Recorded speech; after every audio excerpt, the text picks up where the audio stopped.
You ever pull into your own driveway after a long trip, thinking the worst thing waiting for you is maybe a couple bills in the mailbox, only to find an honest-to-God antique fire truck blocking your way home? Yeah, welcome to my life. I swear, if there's a record for weirdest thing HOA ever pulled, my neighborhood just shot to the top. Okay, so let me back up. I live on what's called a flag lot. If you've never seen one, just picture a house hiding behind other houses with this long, skinny driveway that snakes out to the street. Looks like a flag on a pole, right? I legally own that pole part, the driveway, even though it wiggles past other people's yards. Bought the place 5 years ago, and I've got every deed, survey, and scrap of paper proving it. I mean, I keep records of everything. Every letter, every bylaw, every HOA urgent memo about mailbox paint colors, filed and dated. Not because I'm paranoid, okay, maybe a little paranoid. But if you've ever tangled with a homeowners association, paperwork is power. Now, the real villain here? Our HOA president. Let's call her Linda. You know the type? The one who moves in and suddenly thinks she's the mayor of every blade of grass on the block. For 3 years straight, Linda's been on my case about this enormous oak tree right where my driveway hits the street. Thing's a beast. Old enough to remember when people still rode horses to work. And honestly, I love that tree. It's half the reason I bought the place. But to Linda, it's public enemy number one. It ruins the look of the neighborhood, she says. Apparently, my tree is a threat to her army of perfectly trimmed, genetically engineered shrubs. She sent me more letters than my own mom. Remove the tree. It's unsightly. You're lowering property values. Yeah, sure, Linda. I ignored her, of course. The tree's on my land, protected by city law, and perfectly healthy. Had the city arborist out, just to be sure, and kept the report handy.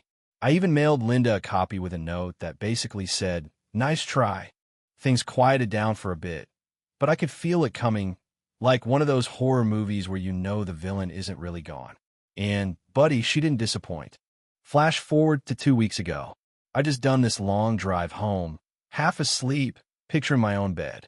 But when I turn onto my driveway BM, there's this gigantic, ancient fire truck wedged across the entrance, cones everywhere, and a big sign screaming, "Future site of Heritage Gate. Community improvement in progress." Like what? I literally just sat there, staring. Couldn't even unload my bags. The thing took up every inch. It looked like it hadn't moved since the Cold War. Another sign said, "Project authorized by HOA board. Contact board president for details." Oh, you bet I called. Linda picked up, all fake sugar and sunshine. "Oh, you're back. Did you see our exciting new project?" I asked her. No, I told her she couldn't block my driveway. She dropped the nice act real fast. Claimed it was for a new heritage gate to make the neighborhood prettier. Since it looks like community property, we're using it for the community. She actually said my personal convenience didn't matter as much as the neighborhood's aesthetic needs. Oh, really? My driveway's just a suggestion now? I explained again the whole deed easement thing, how what she was doing was illegal. She just laughed, said the fire truck would be there at least a month, told me to park on the street and walk like everyone else. I asked her where the heck she even got a 50-year-old fire truck, and she said they bought it from a nearby county for the project. The whole conversation was just surreal, but the part that got me? She actually hinted, that if I agreed to compromise about the tree, maybe the truck could disappear sooner. That's when I realized this wasn't about some fake gate. It was about bullying me into chopping down my tree. After he hung up, I took a closer look at the truck, and that's when I noticed something worse. Puddle of black sludge under the front. Took out my phone, squatted down, and sure enough, this stuff's dripping out smelled like old oil or hydraulic fluid. This wasn't just ugly, it was leaking poison onto my land. Now, this is where having a filing cabinet for a brain comes in handy. I snapped about 20 pictures, got the date and time, then went inside and started dialing. First, I called the city's planning office, left a message about an unpermitted structure blocking a deeded easement.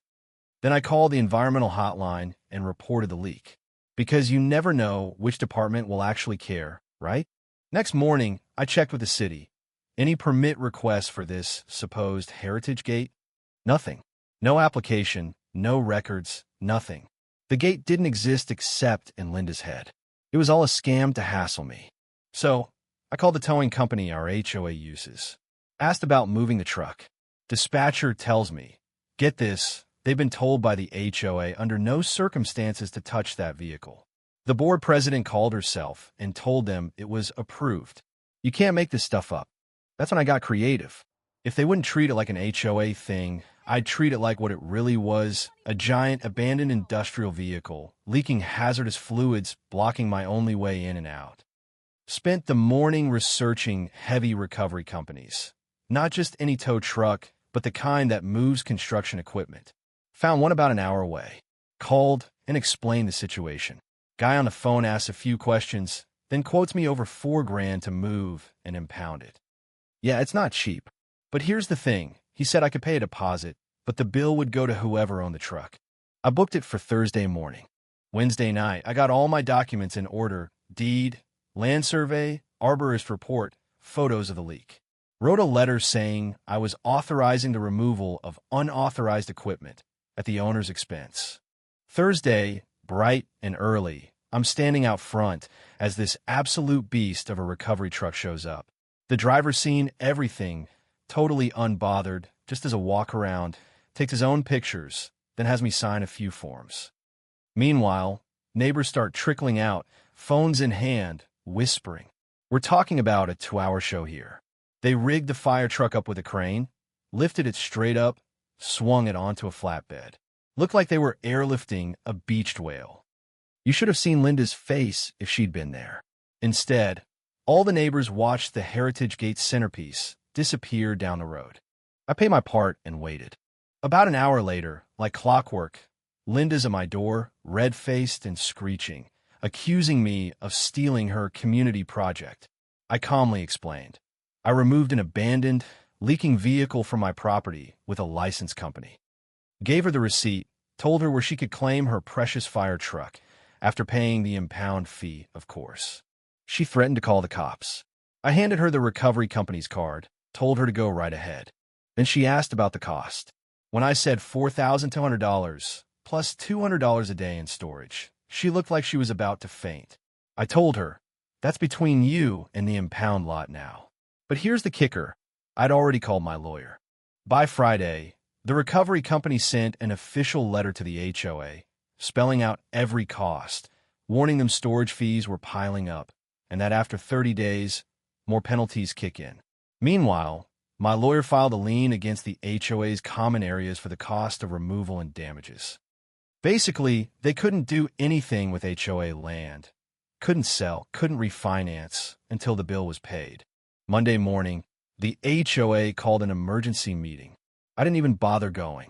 Neighbors fill me in later. Linda tried to downplay it, but when everyone saw the actual numbers, things got tense fast. Then someone brought up the real bomb.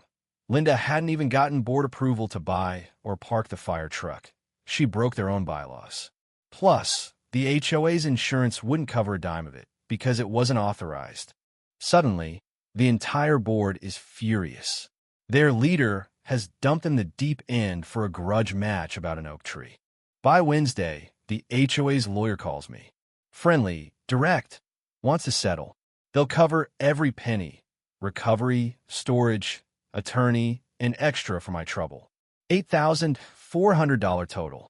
I agreed, but only if Linda resigned and stayed off the board for 2 years. Deal. I got the check, plus a written promise they'll never pull anything like that again on my driveway. I used some of that money to install security cameras all over my property. Even had a nice metal sign made, private easement. Unauthorized vehicles will be removed at owner's expense. No exceptions. Not subtle, but effective. The best part? The following Sunday, I was out watering my plants. Linda walked by with her dog, shot my oak tree a look that could wilt steel, then muttered something under her breath and walked off. That tree never looked greener. Now, the new board leaves me alone. No more letters, no more threats. And as for that fire truck, last I heard, still sitting in the impound lot, collecting dust and storage fees. Sometimes I drive by and can't help but grin. It's a giant, rusty monument to the power of don't mess with the quiet guy who keeps records. I learned something important from all this. People like Linda, they thrive on intimidation and drama. But sometimes the best way to win isn't yelling or fighting, it's just outlasting, outsmarting, and letting them dig their own hole. They thought they could push me around. Instead, they wound up paying for my security system, and I got to keep the tree I love. So, tell me, where's the line for HOA power supposed to be? Is it really okay for a group to trample on one person's rights just because they think the community comes first? Or did karma work out just right this time? I'd love to hear if you've ever had to stand up for yourself against some ridiculous neighborhood power trip. Let's hear your stories.